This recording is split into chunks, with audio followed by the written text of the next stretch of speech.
Oh yeah. Another day, another dollar. Ain't a ball like me. Emos.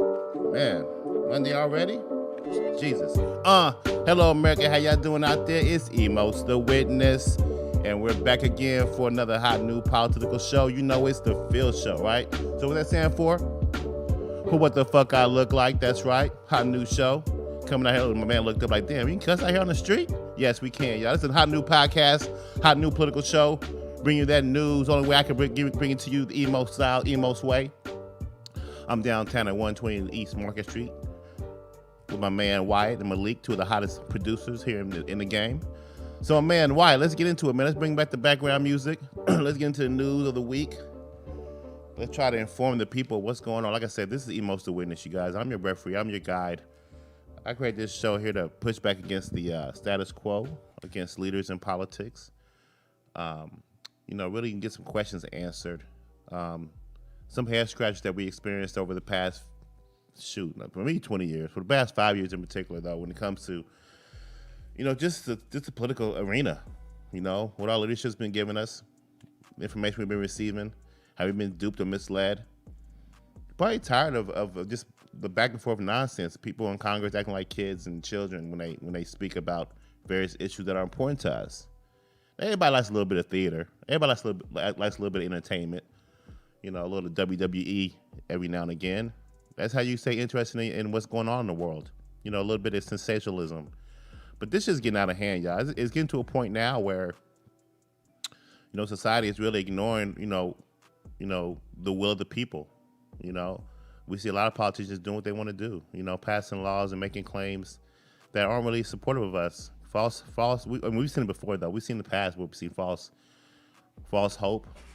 False mixed messaging, and politicians telling you one thing and actually doing another. Right? You didn't vote for that. And so lately, I've seen attacks on our freedoms. I've seen attacks on our Constitution. I've seen attacks on our freedom of speech, our freedom to protest, our freedom to, right to bear arms. I told you about the censorship in big tech. And you just see a drowning out of the voice for the American people. So what do you do? What do you do after all the comments and all the postings you do on Facebook and Twitter and all the ranting and raving you do at your kitchen table? You sit back on your couch and you just let it go. You just try to find a way to escape. But no more. You can't do it anymore. Here on Emos to Witness Show, hit that like, subscribe button on YouTube, Facebook, Twitter, Instagram. The goal is to be informed. The goal is to change leadership, to bring in fresh new leadership, bring in fresh new perspectives and analysis, to talk about these things in more detail, more depth. No longer should you just stay on the surface with these topics and these headlines and believe them for face value. It's time for you to question and push back even more today than ever. Because there's laws being changed, there's voting, there's voting tactics and tricks from both parties to try to steal your vote. They're doing things right now behind the scenes to change the parameters and the playing fields of the upcoming election in 2022 and 2024. You have a role to play in that. You play a part of that. Now you can choose to just let things happen as they will, or you can be an active participant. And at Emos to Witness Show, that's what we aim to do, to be your referee and your guide, to bring these views, hold truth to power, whether it be in halls of Congress, whether it be in media, sports, entertainment, or corporate. See, a lot of people have a lot of money. A lot of people have a lot of influence and power. And you got to watch and do checks and balances on all of it. Because you don't want to be misled anymore. This country is on the verge of being, in a situation where it's like Gotham City, like Batman. You're going to have like these billionaire ghouls and goblins, these billionaire evil men with their hands fixated on their views of changing the world. Because they have billions of dollars, because they built a flying car, or they built the first supercomputer, or the first person to go to, Mars and beyond. They feel like they can just tell you or they feel like they can just control you like you're a bunch of ants. What up, Bill Gates? You know what I'm saying? So you got to really think about, everything in totality. I know you feel like it's such a bigger scale than what you're a part of, because you just, hey, I'm so and so on 120 East Street, and I just have a family or two, and I just live my life. But everything trickles down. Everything is affected. So at least what I can do is keep you informed, keep you aware, at least in a fair and objective manner. My goal is not to spread my influence and my thoughts on you, but you will see it spew out over time. But what's important for you to know and what's important for you to understand is that America is a beautiful country and it's under attack. Now, whether we know if that attack is by people who love this country and they just want to see it better, or they just want to destroy it and see it change forever in a different manner altogether. And I think it's the latter. And I'm here to push back against all that. You know, I see a lot of things different than other people see when it comes to a lot of things we see in mainstream media. You know, so I'm part of that alternative aspect. Give you an alternative angle. You know, my today's show topic, I put dog shit 2 as one of the topic headlines because, you know, I don't know if you were here, Wyatt. Last week I was talking to Malik about my last episode with dog shit, man. You know, as you may know, I got a new dog recently, a Yorkshire Terrier. And I stepped in dog shit like last week. Like full on barefooted dog shit in my house. Did I tell you about that? Yeah, I heard it. Now, like I said, I think when you step in dog shit, I think you should have it should be like good luck, like when you step in horse shit. I think you should have some kind of domestic, you know, treat. No one should ever wake up to that at all and feel pissed. You know, we should make it where if you wake up in the morning, you step in your dog shit and it's barefooted, you should get a treat, and it should really happen. You should be able to report it. Huh? So you're saying kind of like flip the script? Cause, yeah. I mean, normally you're gonna be like, you know, pissed off if you step in it. Could you imagine how your week starts? You know, I mean, we should make it a cultural thing. You know, idea, thought that hey, if this happens to you by accident in your home, you can report it and get you a free, you know, damn near 80% off on a new couch. You know, just something. Because, I mean, you know, you step in horse shit, it's supposed to be good luck. So, hey, let's make that the same thing for a domestic situation. Now, if you outside and you step in regular shit or dog shit on your own, that's on you. Because you're walking and you need to be focused on what's going on. Wouldn't the problem with that be is you'd have people that have acted like they step in it just to get, you know. No, if it's intentional, then it don't count. How do you know? It has to be in your house. How do you know? Well, you know. Well, that's a good question. Yeah, how do the people know when you report it? That's a good question. Well, it's kind of one of those things where it's not, you don't report it. It's more like, this is more of like a what's it called, an urban legend? I don't know what they call it. Like when you step on a crack, you break your mama's back. You know, when like a omen, a sign. I don't know, a sign, an omen. I don't know. Like if you step in horse shit, it's supposed to be good luck. That's been known. Because I think there's two different meanings to that. There's like the mindset part of it where it's like we all got to have a different mindset about it, or there's like a cultural thing where it's like you go to like a building and get like a treat if you step in it. You know I think it's a mindset. I think it's a mindset. It's a mindset because we don't want you to start the week off bad, and that could start your week off horrible. But I'm gonna tell you what, this is what this is dog shit too. And like I said, I'm not gonna talk about this anymore because this is about the third day I've talked about this topic, and you know, we don't want you to start your week off. I'm always talking about this, but I had to bring it up again because it got worse. I was gonna ask, did you step in it again? Man. Worse. How is it worse? Just more of it? Man, okay, so remember this is a Yorkshire Terrier puppy. So, you know, like, you know, at nighttime I let him sleep in the bed with my daughter, you know what I mean, for a little bit. Then I'll go get him because I don't want him in there all night. You know, anybody may roll over on him. But, you know, I took the liberty to go ahead and let him sleep with me and my wife, you know what I'm saying, in our bed. She got up and she must have went to the other room with my daughter.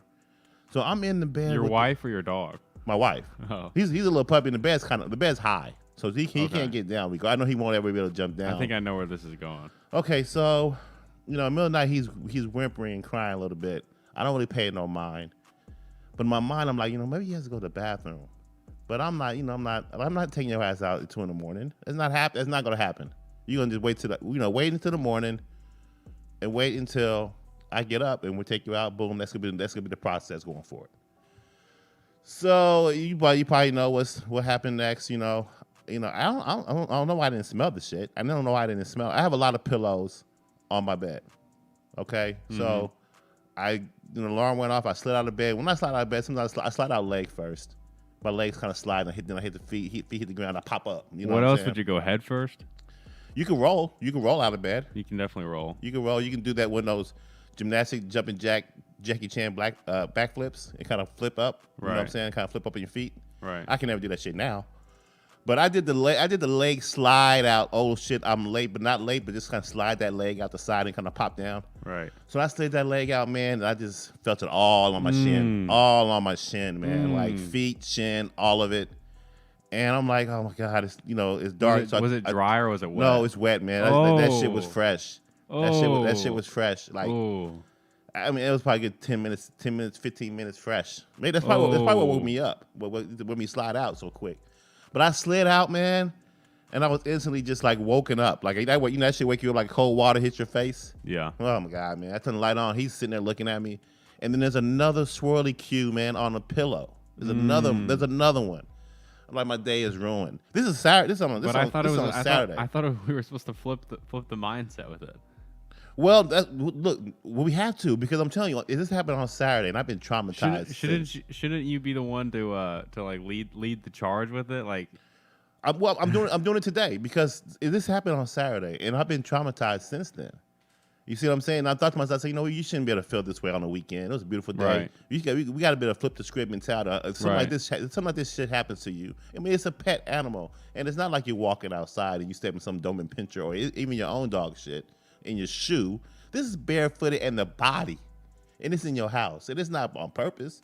So let's make it where it's a good luck thing, ladies and gentlemen. Here at the Emotional Witness Show. I think you came in with you came in early and you came in with a good mood. So I think. Yeah, I think you did a good job of leading the charge with it. I had to, man. It really is one of those things where a kid being abused, man. You don't want to talk about that. Like, and that's the point I'm trying to make, man. As soon as that shit happened, I went into attack mode, man. I turned the light on. I grabbed the dog. I put him in his cage. I didn't get on him because shit, it was my fault too. I should have took his ass out. So I couldn't deal with that right now. That rearing stage. So I put him in this cage. You know what I'm saying? I grab the sheets, got the pillowcases, man. I'm cleaning this shit up, man. I take a shower with the quickness. I just wanted to get it all behind me, man. It's like that, I hate the top. It's like that girl leaving that Sunday night, that Saturday night school party, run home and jump in the shower with the bleach. I'm just saying, that's what I did.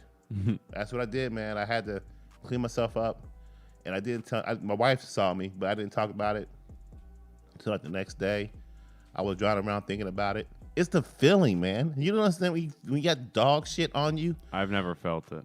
Oh God, it's like you wipe it off, and it's like you still feel the imprint. Oh God. And the thing about it is, I think about what could have been. That's where the trauma hits. And ladies and gentlemen, I'm gonna move on from this pretty soon. I don't want you guys to think that we're just talking this shit all day, and we're not getting into the news. We will get into the news. We'll get into politics. Emotional Witness every Monday, Wednesday, Friday live, 10 to 11 a.m. Hit that like, subscribe button. Facebook, YouTube, Twitter, Instagram. Hot news show, we're growing, getting there one step at a time. Website coming soon. But yeah, like I said, Wyatt, I think about what could have been. I think about because I sleep with a lot of pillows and I interchange them. I move one pillow up. I like the coolness. I flip it over. I rub my face in it. You're saying it could have been worse. It could have been worse, man. I put a couple. Yeah, that's one thing. I'll be positive. I got to put the pillow between my legs. I put a pillow between my arms. I rotate them shits. You can never go wrong with could have been worse. Never could, man, because I looked at the pillow when I stood up, and I was like, man, damn, there's a big-ass chunk right there on top of that gray pillow. There's no reason, there's nothing stopping me from grabbing that pillow in the middle of the night and switching up and smacking my face right on that. Oh, God. And rubbing it and, half sleep. I know I could have done it so easily. Oh, yeah. Put it between my legs, between my arm. And, dude, that's how I sleep. I sleep wild. Yeah. So I just asked myself the last few days, like, how far away was I from doing that to myself? And that would have been, that would have fucked my whole day, my whole weekend up. But wouldn't that have been even a better thing? Like I thought we're going with a mindset thing, so like it's a good thing. So like the worse it is, the better your day. I mean, is that not the direction you're going with it? If in the middle of the night, if I grab the pillow and there's some wet dog shit on that, and I smear my face all up in it, and I wake up the next morning with that on my face. So there's a line. There better be a fucking $1 million cash in my mailbox. So there's a line. I think. I think that even the positivity would have to go away at some point. Yeah, I don't know what that. I mean, come on, man. In the face, on the lips, the smell. Ladies and gentlemen, here at the Emotional Witness Show, I am truly still traumatized. I am truly still hurt by this. I'm not gonna lie about you. I mean, you think it's something so simplistic, but it's what it could have been. It's what's really getting me out. And I think by Wednesday's show, I'll be back to normal. You won't hear about this anymore. I wanted to bring it up one more time because it got worse on Saturday. I'm just learning this whole parenting thing, man. This whole dog rearing and training and being a dog owner. It's all new to me. So I wanted to share that with you guys. Share some more shit. Fuck it. I think my left eye wants to go away. Malik, Wyatt. I think my left eye wants to permanently close. It's just like it kind of like twitches and it always just wants to go down. Not go down, but I feel like it wants to go down. Like it wants like, man, let me just close my side. Do you ever just stay that way? Do you ever just like notice yourself like walking down the street and you're just one eye in it? Yeah. Do you do that? No, I was asking. Damn, I thought I was the only one. Yes. Like I feel like I'm one. I feel like I know. I feel like I want to one eye it. No, but do you ever catch yourself like you're just one eye in it? Yes. Oh yeah. God. I find sometimes I'm sitting in my home, and sometimes I'm just like sitting there and like that. I'm like, damn, is this eye closed? Is this left eye shutting down? It's like the lid. I can still see through it. It's like I don't need it. It's like optional. It's like, let me close this side. I can just read this shit with the strong right eye. I'm like, man, maybe I need more carrots. I don't know. Maybe I need more eye support, minerals. I don't know. But I just want to know, maybe you guys can hit on the chat or something. Maybe call in, or I don't know. Hit me up on email, all my 12 subscribers. And I see, we'll grow a little bit. And let me know, man. Do you got a part of your body just like breaking down? You have like a weak pinky? Like your pinky, one of your pinkies kind of like just like dangling. My left eye wants to close, man. And sometimes I feel like every day I'm trying to keep it open. Like physically, and I don't like that. I'm gonna be a one-eye pirate dude in a minute, and I'm too young for that, man. So, I got a lot to work on. But what else is going on in the world of emos to witness here on this Monday morning? See, we don't, want to cheer you up on this rainy day. The weather's been acting kind of up and down and crazy. My daughter is growing; she's getting more crazy, more defined. I can't tell her nothing. I can't tell her anything nowadays. I think I told her some shit. I mean, every time I tell her something, she goes, I know. Yo, why you say that? Like, why did I say it? Motherfuckers, you didn't know. You didn't know until I told you. It'd be anything, man. I'm like, oh, look at that picture. That's the Grand Canyon. I know. Like, what you mean? How you know? How the hell do you possibly know that? Who told you that? And she won't say nothing. I mean, she can say school all she wants, but I mean, it could be anything. It could be anything. It's just sad. But yeah, baby, they use these ladders right here to watch all these windows. Because these are big windows. These windows could be big buildings, skyscrapers. They call them skyscrapers because they're in the sky so high. I know. What the fuck you mean you know? You think you know everything. It's nonsense. So, what I'm thinking, Wyatt, is that, hey, since you know everything, I might start teaching you some real world shit.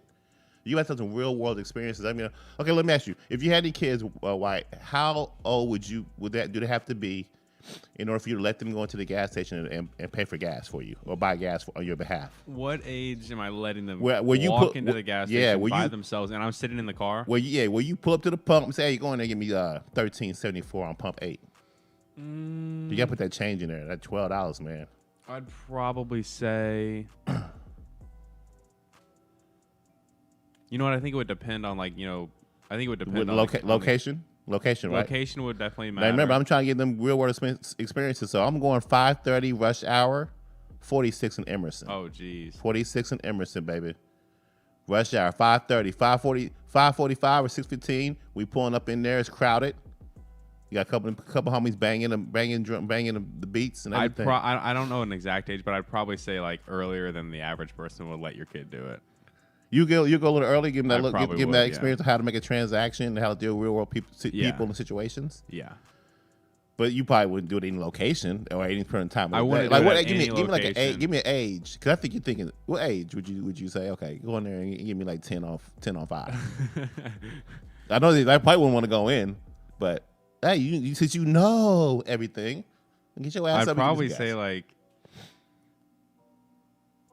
probably 4th, 5th grade. Okay. I mean, okay. Yeah. I mean, I will have my. I'm saying. What about you? My the way she keep acting, man. I'm about to give her some real experience. I'm like, hey man, what you going there?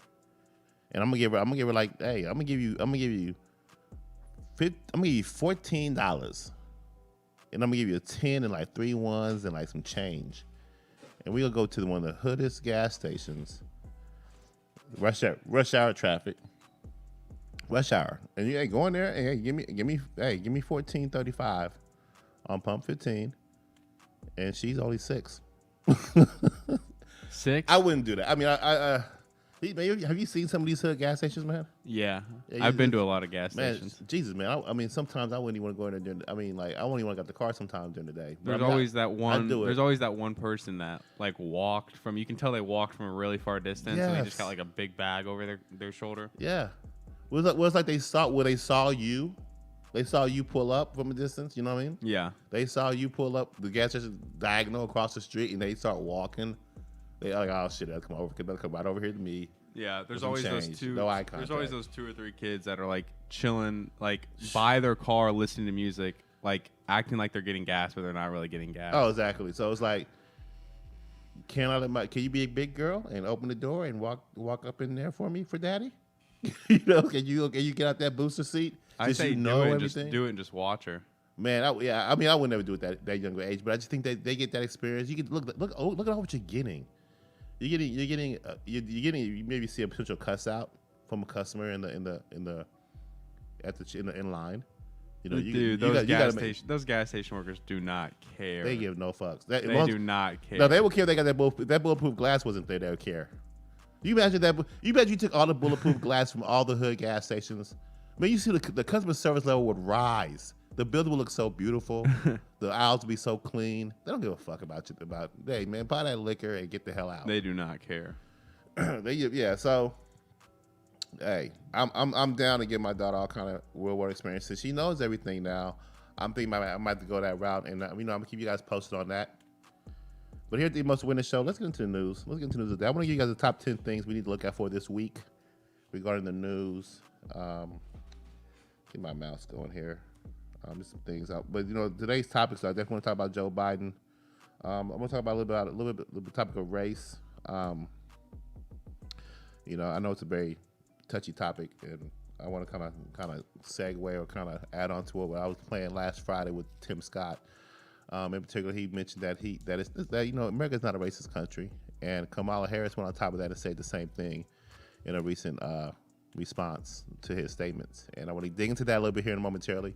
But let me dig into some of the news that's going on today. Just kind of get you ready for the week and get you aware of what's going on.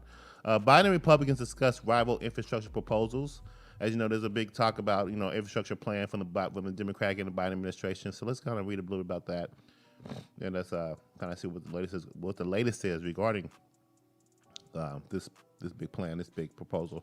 White House Chief of Staff Ron Klain said on Sunday that President Biden has invited leading Republican lawmakers to the White House to accelerate negotiations over their competing infrastructure proposals. One of those that were invited was Senator Shelley Moore, leading GOP negotiator on the proposal. She stated that we're going to work with Republicans, said on CBS. We're going to find common ground. Biden has proposed $2.3 trillion in spending on infrastructure programs and services over 8 years. Republicans say Biden's plan goes beyond conventional infrastructure, and that's typically the case. They have proposed a $568 billion alternative plan, $2.3 trillion for the Democrats, $568 billion for Republicans. Republican lawmakers say compromise is possible on a package targeting roads, bridges, and other physical infrastructure. But you know what happens next, you guys? It's the political part. This is for the Wall Street Journal. So we know that Republicans are more conservative in nature, and the Democrats are more loose spenders. And $2.3 trillion, a lot of that is pork. But again, they want to find common ground. $2.3 trillion over 8 years. They can say you combine that with he recently announced a $1.8 trillion child care and education plan in his address to Congress last week. Thinking about the stimulus $1.4 trillion that we just got planned.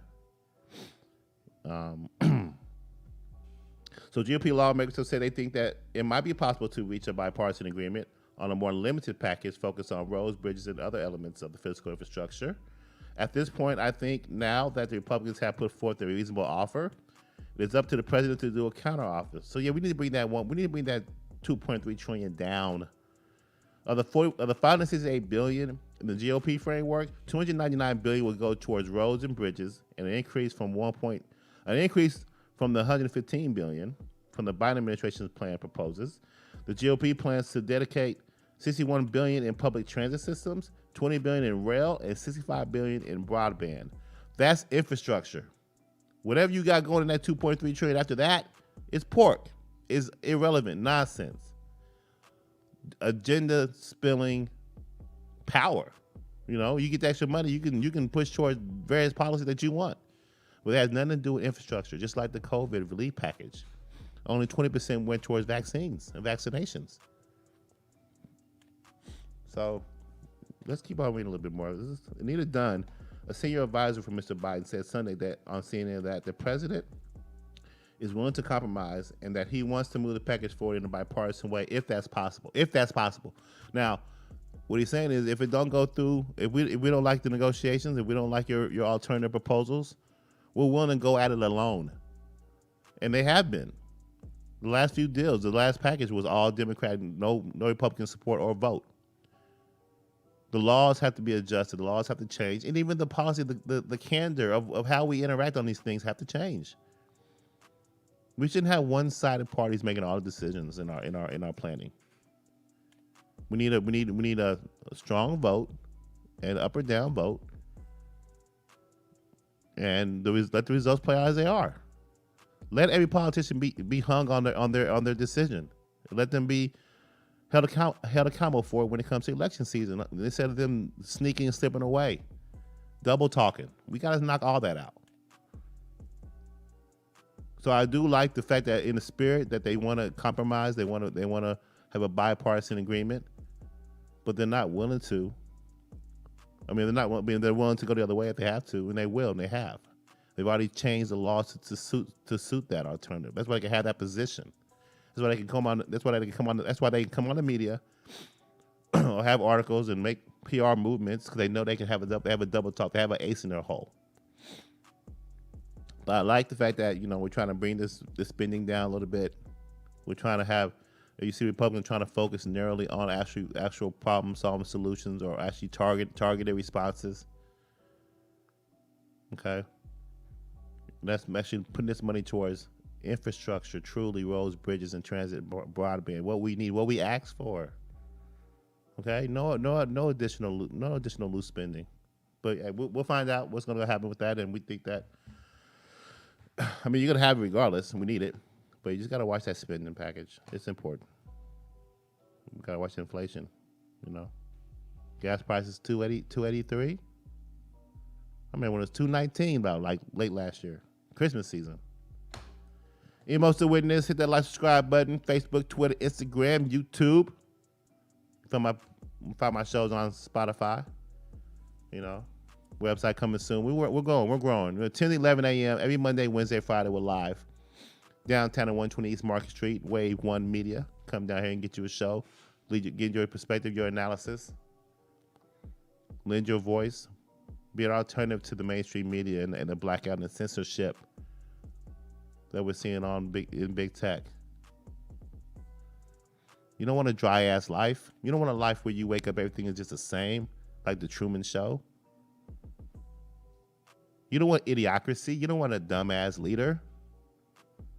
Speaking of, man, call a spade, man. Like I said, I don't even want to really get into the racist topic yet, but I will. But let's focus a little bit more on the administration. Let's focus a little more on Joe Biden. We'll do that, but I want to get into a little more of the news of the day. India court says that it will punish officials over pandemic failures. A New Delhi court on Sunday said it will start punishing public officials for failing to deliver a steady supply of oxygen and other materials needed to save lives during India's devastating coronavirus outbreak. Hospitals in the country have warned that they're running out of oxygen needed by patients with the most severe breathing problems caused by COVID-19, as the country has set global records for daily new cases and national records for daily fatalities.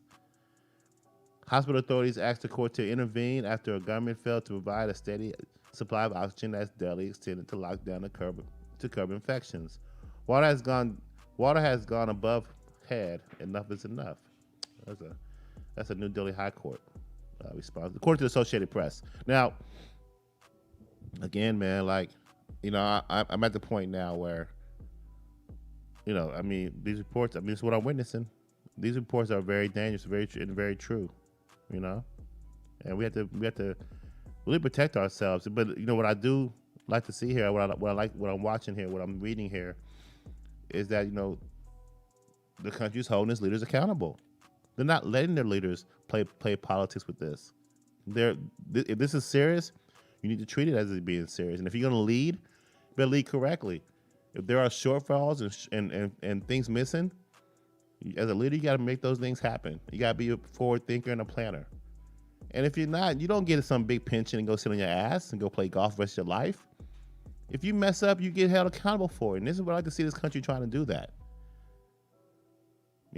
In all fairness and all objectivity, I mean, don't just straight cut somebody's head off because they couldn't supply oxygen. I mean, they're just trying. We gotta respect our leadership for them trying to be leaders. We gotta hold them accountable when they're lazy, they're lackadaisical, or they're not up to task. This is what it is. That's how you breathe it. That's how you breathe it out. That's how you breathe the quality in. That's how you bring that quality work in. So shout out to India, man, for really trying to fight back, not just in a medical way, but in an accountable way to those that are pulling the strings. Imagine we did that here in every facet, but also not in particular the pandemic. Remember I told you about all the mixed messaging that we witnessed over the past year, all the political talk, all the hit pieces and all the competitive grabs from Moderna and Pfizer and all these other vaccine companies that are trying to make the hottest vaccine, the hottest one. You can not 2 shots, one now. You ain't gonna make an appointment, just come to Walgreens. It's like a damn show when it comes to this virus and this pandemic. But a lot of countries, a lot of areas of the world are hitting it hard, like in India. I mean, hell, here we don't know what the hell's going on. I mean, on one hand, we see children dying. On the other hand, we see, hey, we may not have to wear a mask anymore. So we're all up in arms with this stuff. Like I said, at this point, man, it's damn near getting biblical. In my opinion, it's getting to a point where we don't know anything. We know nothing. Remember we talked about, hey, when it warms up, it'll get better. The numbers go up and down. Worst case seen since then. People fighting people, countries fighting each other like over disagreements about this topic. It's getting crazy. Let's hope it doesn't get desperate, right? That's what we don't want. And let's hope it don't get too real. Like, what's too real? Someone told me the other day why someone came to me and was like, I'm not taking the vaccine because I want to be the one, I'm gotta be one of the people around shooting the zombies. I'm like, well, shit. I hope we don't get to that point. I hope we don't get that desperate. Where these motherfucking people start turning, whoever didn't or whoever did, start turning into some beast 10 years later. So he's implying he would have turned into a zombie. Yeah, he's implying that people will soon be turned into some wretched ass zombies, animal monsters, and he has to be one of the people that's around to help kill them off. I'm like, man, what side would you want to be on? Would you want to be the zombie or the person killing the zombies off? Dude, that would be my dream. To be in like a Walking Dead, where it's like exactly. There's zombies around. Now what if we didn't have this show, and what if we let the leaders be leaders, and what if that's what their agenda is? One of their agendas is, hey, let's get everybody this vaccine. Half people gonna take it, half people won't, and the half that do take it will turn into zombies, and we got some big Walking Dead planet going on. I hope that's not the case. Would it be population control? Like, would that be their?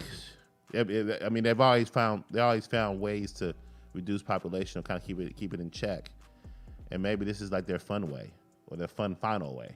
You know what I mean, like that. And instead of just throwing a big bomb over a country, let's just everybody just kill off, sit back and watch. Sit back and watch. Like some games. Right. I got my underground mountain cove and my cave and my complex, and I got everything I need. I can watch the show.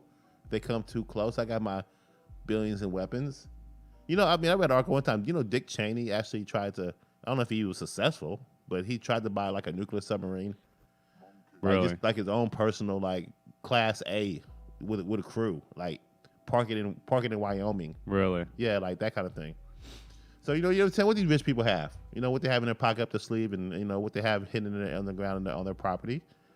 And those make decisions. I mean, I'm just thinking wildly, but I'm like, this vaccine we have no answers for y'all, and there's no end in sight. I'm just being honest about what I look how the articles spread out from both extremes.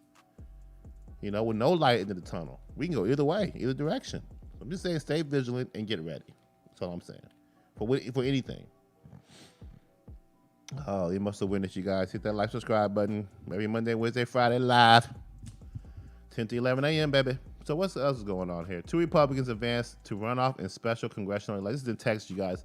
Like I said, man, there's a lot of games being played in politics, a lot of behind the scenes, a lot of political jousting and positioning, getting ready for 2022, getting ready for 2024. You got a lot of states that are trying to hold the election laws, the integrity of them in check, trying to review what happened in 2020, trying to readjust and change things so that shit don't happen again. Whether it be early voting, whether it be late voting, whether it be absentee ballots without any kind of approval. Like everybody gets an absentee ballot. You know what I'm saying? We got to tighten these laws. They're already on the books. Nothing to change. Just can't let rogue leaders and congressmen make these changes without any kind of judicial review. So what you see going on in Pennsylvania, what you see going on in Atlanta, in Georgia, what you see going on in Texas, what you see going on in Arizona, those are attempts to not only political joust and get the leaders ready for the next upcoming election, but it's to make sure that your vote matters. And anybody that pushes against that, anybody that wants to yell racism or anything like that in the context of trying to protect your right to vote is against you. Flat out. They're playing a game. They're pulling on your heartstrings, they're pulling on your emotions to make you think a certain way about a certain party or a certain individual. So you go out there and you make the wrong decision in that booth. You don't want to be manipulated. You don't want to be changed. Do something against your will. Led astray. People do these things for power. Okay? So just be mindful of that. Like, watch out for that. So going on here, in Texas Democrats conceded Sunday that they had been shut out of a runoff election to fill a seat of the late Republican Ron Wright, who was fighting lung cancer, has been diagnosed with COVID-19 and died in February. Wright's widow, Susan Wright, was a leading candidate. Fellow Republican Jake Elizee was narrowly leading Democratic Jana Lynn Sanchez, with nearly all the votes in the Texas 6th congressional district counted, and held on to the lead as the count went on. Democratic Sanchez came in third, failing to qualify for a runoff by fewer than 400 votes. More than 18,000 ballots went out to other Democrats. 23 candidates were vying for the North Texas seat, which had been trending away from Republicans. Yesterday, incredibly close margins showed that voters are invested in electing Democrats, said Texas Democratic Party Chairman Gilberto Hinojosa in a statement. Now, this is according to the Washington Post. Now, that's something to be mindful of. You got to think about these. The Democrats control every house of government right now, and we need a breakup of that. We need to have an equal branch going on. We have a fair and balanced review of our laws and policy. If you have a one-sided angle from Democrats or Republicans, it's a problem. So these little pockets of politics, every little pockets of the elections all matter. So right now you do see Republicans still holding power in Texas in this congressional 6th district, but you also do see an influx of Democratic support coming, a wave coming in a sense. But why?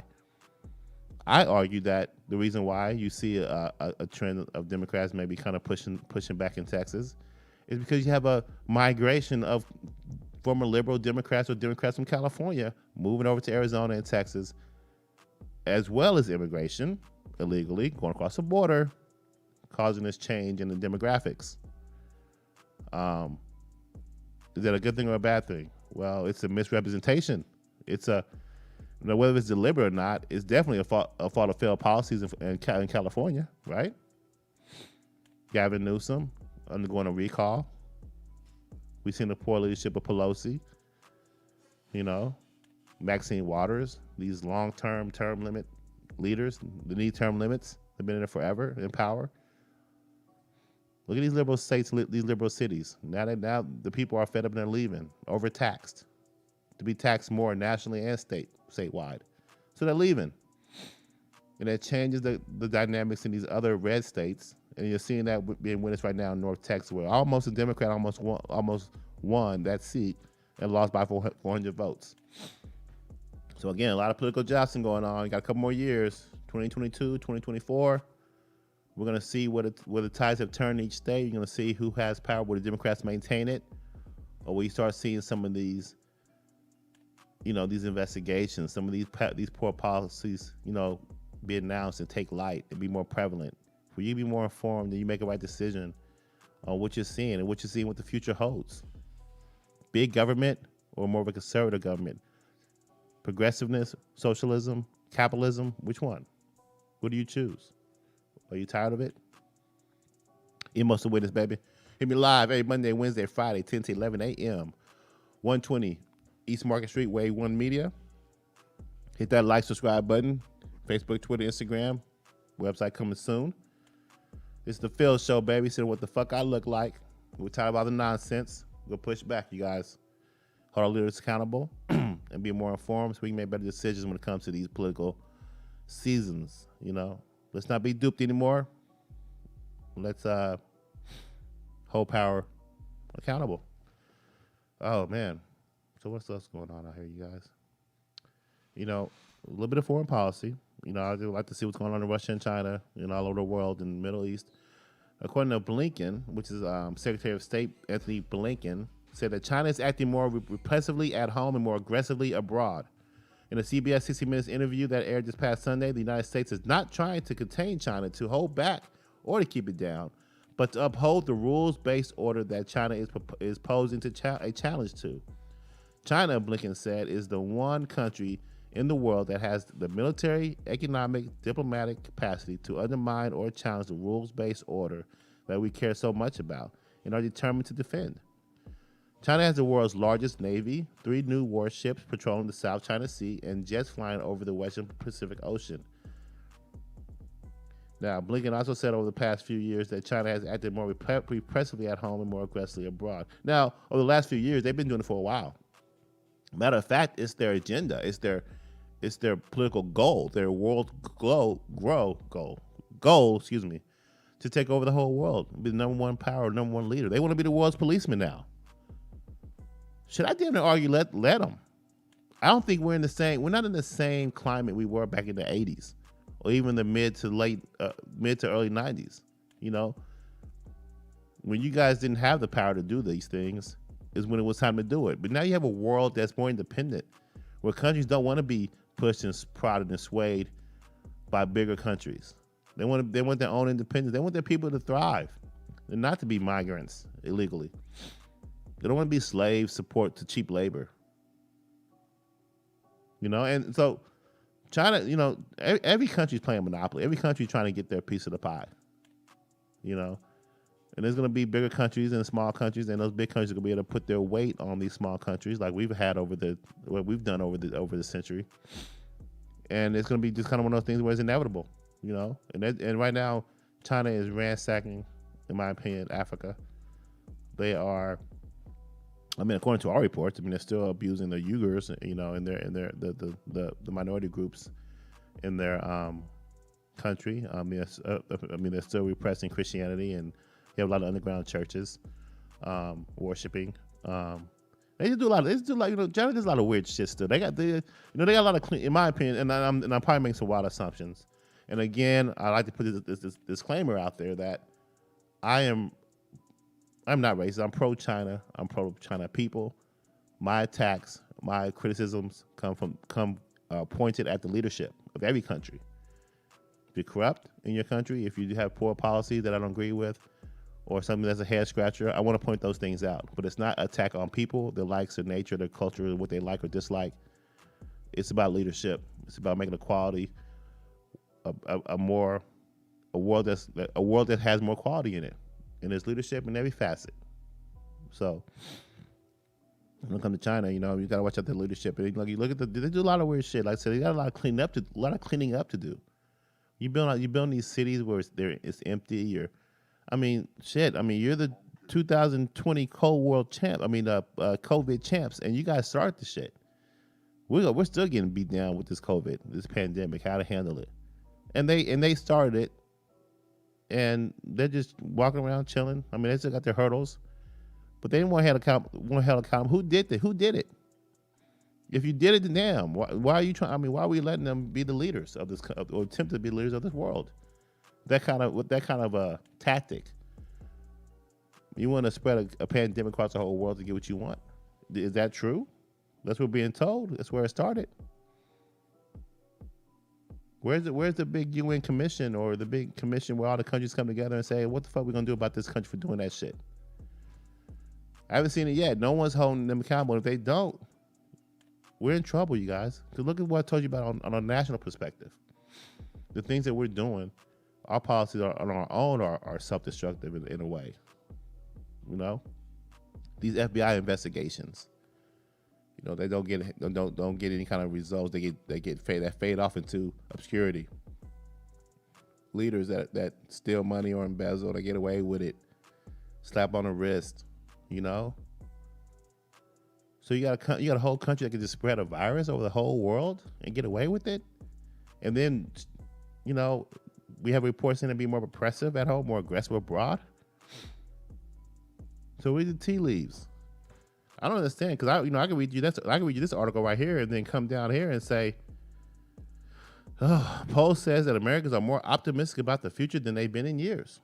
So let's read a little bit about this. Americans are the most optimistic they've been since 2006, according to ABC News IPSOS poll released Sunday. 64% of respondents said they like the way things are heading in the country. The last time that nearly that many people felt so upbeat was in December of 2006, when 61% reported that level of optimism, shortly before 2008-09 financial crisis struck. The optimism didn't translate into unity. Only 23% of respondents said they believe the country is more united under President Biden. 28% said the country has grown more divided. A plurality of Americans, at 48%, said there had been no change in Biden's first 100 days. At 48%, there had been no change in that regard. Yeah, that's the problem. That's another reason why this show has been created, to try to find a way to bring us back and bring unity to this country. We are severely divided. I mean, just last year. I mean, not just last year, but I mean, over the past 4 or 5 or 6 years, like, families weren't even talking to each other. Then you had a pandemic that came through, which separated us further from communicating.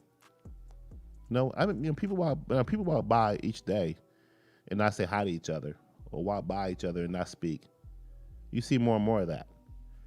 So I'm like, I'm optimism. I don't really see optimism. I see, for me, it's more of a worry, more of a just a concern. Like, just, where are we headed? It's like a mixed bag. How we be so divided but yet be so optimistic?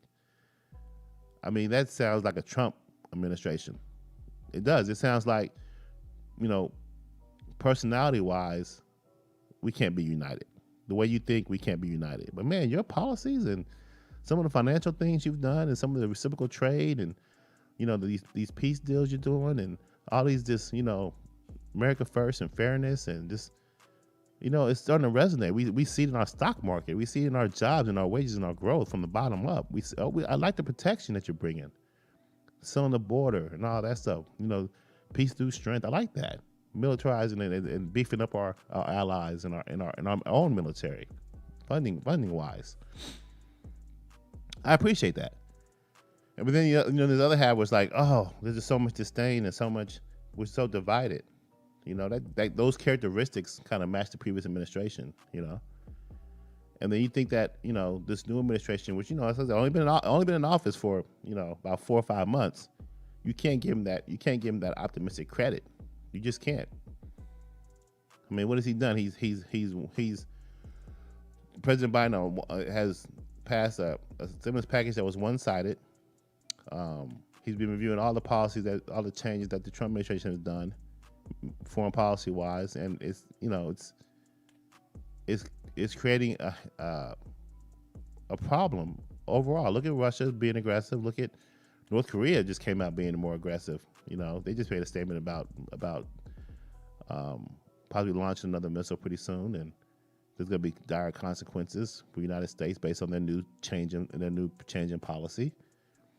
You know, you look at all this spending and all these packages that are coming out, these proposals of spending money, a lot of porking, a lot of excess funding.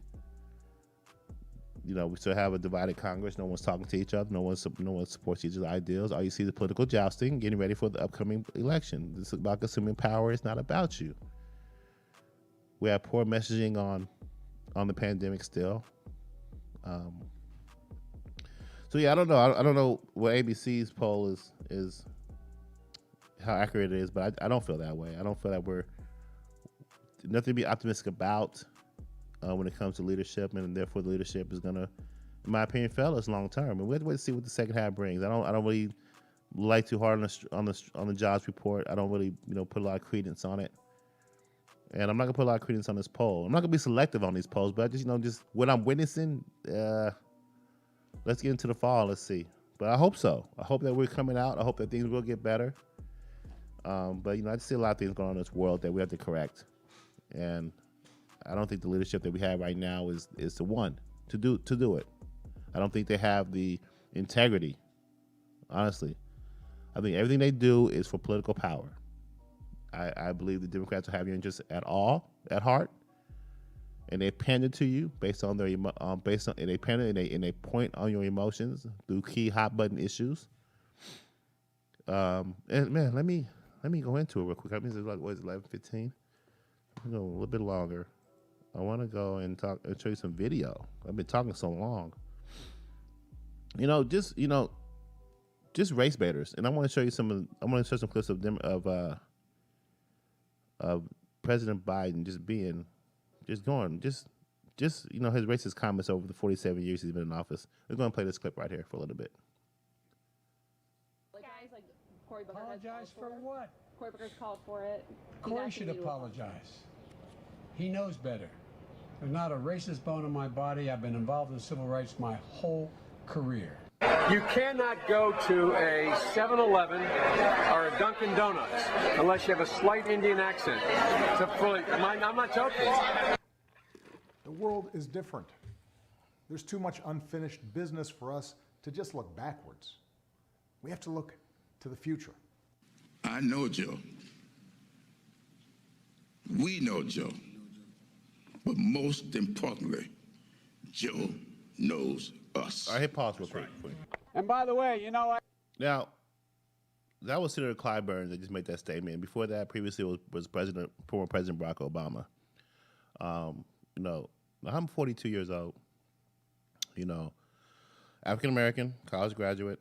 I feel like I'm someone who is just as qualified as anyone to speak on any kind of issue, whether it be on race or anything. Married. Like I said, I've been around this country. I lived in very different parts of this country. I've worked in various different industries, blue collar, white collar. So just seeing various different things and different aspects of this world and everything. And growing up, I used to always listen to my grandparents. I listened to my grandparents. I followed their instructions, and a lot of I inserted a lot of their traditions into my life, into my family. And a part of that growing up is that you always listen to your elder leaders, your Al Sharptons, your Jesse Jacksons, and they will always steer and guide you. Your Oprah Winfrey's, you'd always listen to them and kind of get their opinions about things. And there's a lot of African American leaders out here today that are also trying to do the same things, that have some kind of, but they don't have as much of the influence as these individuals do, and they still have sway. They still have power in Black America today. And there's some others out there. But like when you say shit like Joe knows us and we know Joe, and you're a black politician or a black leader and you're saying these things, like it's just, those things have to go away.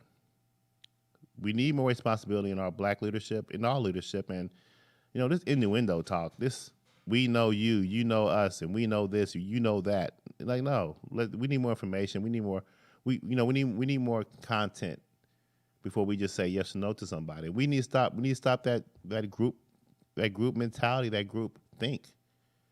All our votes matter. All our votes should be independent. You should have your own independent opinion. And it's like, don't let your old leadership influence you in a way that's gonna hurt you long term. You know, question that too. Oftentimes, a lot of people call them gatekeepers. And these are examples, man, where, when you bring up Beyonce and Jay-Z on stage, Hillary Clinton, the night before the election, just trying to pander. They don't care about us. And you got to watch out for the leaders they tap to talk to you about stuff that we don't care about, but they want us to know about. So, when you hear that kind of nonsense talk, like, we know you and you know us and we know, no, get out of here with that bullshit.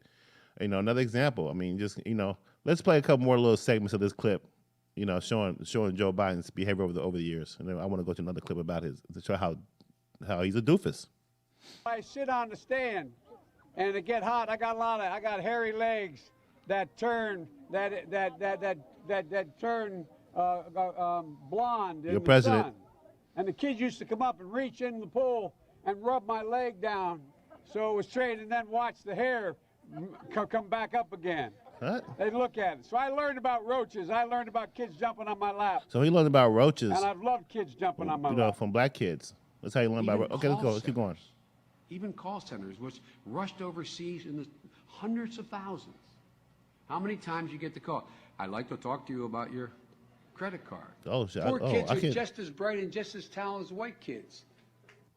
Huh? They're gonna put you all back in chains. See that? Pandering. In my opinion, we don't need white people leading the Democratic Party right now. The Democratic Party is diverse, and it should be reflected as so in our leadership. But I tell you, if you have a problem figuring out whether you're for me or Trump, and you ain't black. You stop it. I'm not going to do this. You can stop it. You see what I'm saying? Like, come on, man. If Trump said that, he wouldn't even got to the next debate. He was saying something like that during election season. You see what I'm saying? You ain't. I mean, those are the offensive things that all Americans should look at and say, okay, look, we know your background. We know you know the way you know by the way someone thinks when they pander like that. They don't care about you. You put y'all back in change. I mean, you're changing your tone of your voice to make someone relate to you. You don't have to do that. We all have common sense. We all get what you're saying, and it's just a slap in the face when you see that kind of stuff. I mean, for me, I see it, recognize it immediately, and how many benefit of the doubt do you give a leader after 47 years? That's not going to change. He's not about to change anything major for you in your life. As long as you give him that power, he's going to keep saying what he wants to say. Anyway, I want to keep on going. I just like I said, Joe Biden's always been a doofus.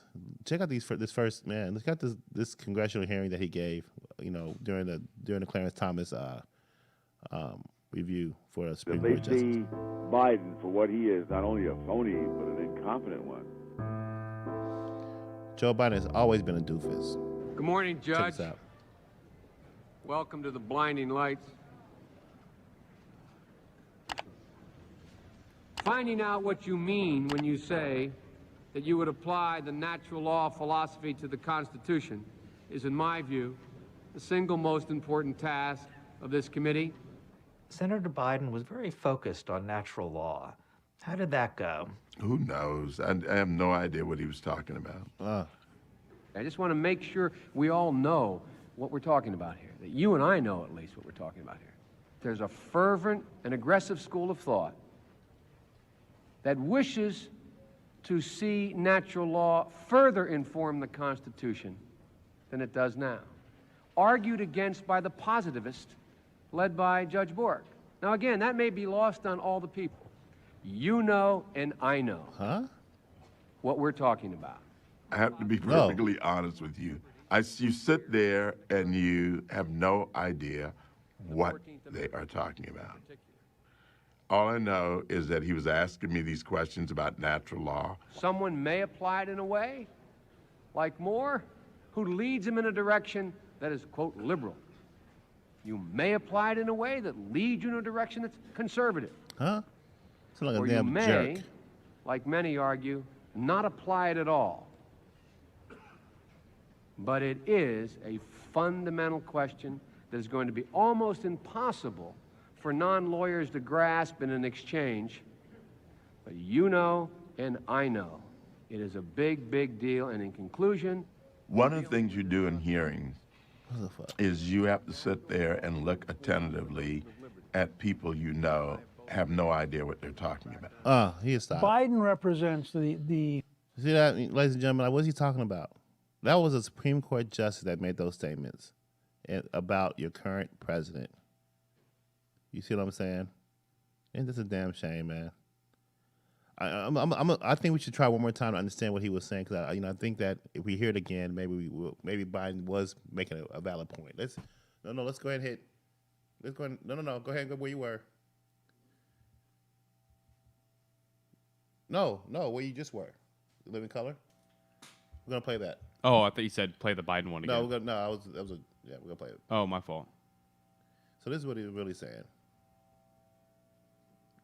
First of all, we must internalize the flatulation of the matter by transmitting the effervescence of the Indonesian proximity in order to further segregate the crux of my venereal infection. All right. I got you. If I may retain my liquids here for... Okay, I got it now. Makes so much sense now. All right, Joe, I got you now. So, yeah, I mean, Joe is a dude, but I think with this president, because, like I said, he barely gives any speeches. He barely kind of talks now. This is a totally different administration than the previous. I think we have to start playing this stuff back twice. We play this stuff back. So we'll go on the Emos Winning Show. If we ever hear a speech from Biden that we don't know too much, we'll play it back. We'll play it back and we'll try to analyze it and try to see what he's saying. But we know, like you know and I know, that we have an incompetent president in office. We do. And the Emos Winning Show, I'm going to bring it to light to you guys, and we're gonna hold truth to power every Monday, Wednesday, Friday live from 10 to 11 a.m. Okay, hit that like, subscribe button, YouTube, Facebook, Twitter, Instagram. It's a hot news show.